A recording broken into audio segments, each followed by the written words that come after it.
रायजोआव आरोबाव जिनाहारि खालामनाय जाथाय कक्राझार जिल्लानि गसाइगावआव मणिपुरनि लाजिनांथाव जाथायनि सोरगिदिं दुंहाव थासारिया जोबैनि समावनो आरोबाव दोलोआरि जिनाहारि खालामनाय जाथाया सोराङाव फैदों। गसाइगाव सिमुलटापु थानानि सिङाव थानाय गंसे गामियाव सानै उन्दै हिनजावसाखौ मुगैथाव जिनाहारि खालामनाया सोराङाव फैदों। जिनाहारि खालामग्रा दुथांफोरखौ गुकुलकाटा गामिनि नरेश साहा 50 बोसोर बैसोनि अनिल साहा आरो ऐक्य साहा होननानै आमसुनि लोगो आफादगिरि रफिकुल इस्लामा मिथिहोदों। सुलुङाव फोरमायनाय बादिब्ला हिनजावसाफोरा 7 बोसोर आरो 9 बोसोरनि होननानै मिथिहोदों। जिनाहारि खालामग्रा दुथांफोरखौ सिमुलटापु पुलिस बिफाना हमबाय होनना मोनथिहोबावदों आमसुनि लोगो आफादगिरिया।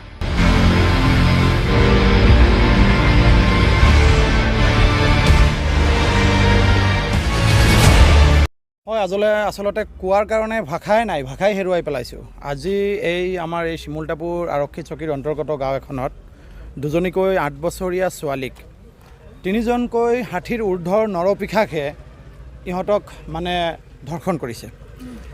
এই কাহিনীটো আমি শুনাৰ পিছত লগালগ তাৎক্ষণিকভাৱে আমি অঞ্চলটোত গ'লোঁ। অঞ্চলটোত যোৱাৰ পিছত আমি শিমুলটাপুৰ ভাৰপ্ৰাপ্ত বিষয়া IC বিষয়াক আমি অৱগত কৰালোঁ। অৱগত কৰাৰ পিছত IC বিষয়াই তাত গ'ল। যোৱাৰ পিছত ছোৱালী দুজনে ষ্টেটমেণ্ট লোৱাৰ শেষত গম পোৱা গ'ল যে সঁচাকৈ আচলতে 3টা নৰপিশাখ এই ধৰ্ষণ কাৰ্যৰ লগত জড়িত হৈ আছে। মই এতিয়া এটা কথা ক'বলৈ বাধ্য হৈছোঁ যে আমাৰ ভাৰত চৰকাৰখনে ইতিমধ্যে শ্লোগান দিয়ে, বেটি পঢ়াও বেটি বাঁচাও, এনেকুৱা ধৰণৰ শ্লোগান দিয়ে। তো সেই শ্লোগানটোৱে জানো কোনো ধৰণৰ ফলপ্ৰসূ হৈছে? ভাৰতবৰ্ষত শ্লোগানটোৱে যাতে কোনো ধৰণৰ কাৰ্যকৰী হৈছে? এই শ্লোগানবিলাকতো কোনো ধৰণৰ কাৰ্যকৰী হৈ থকা আমি দেখা নাই।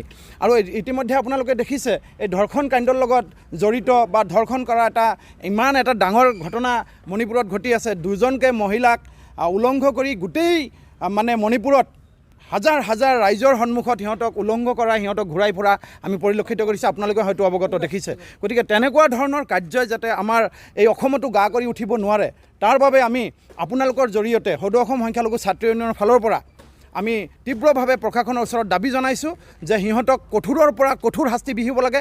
ফাঁচীৰ নিচিনা শাস্তি আচলতে সিহঁতক বিহিব লাগে, যাৰ কাৰণে এনেকুৱা শাস্তি দেখি যাতে অঞ্চলৰ কোনো মানুহে এনেকুৱা ধৰণৰ কাৰ্য আৰু দুনাই কৰাৰ কাৰণে সাহস নাপায়।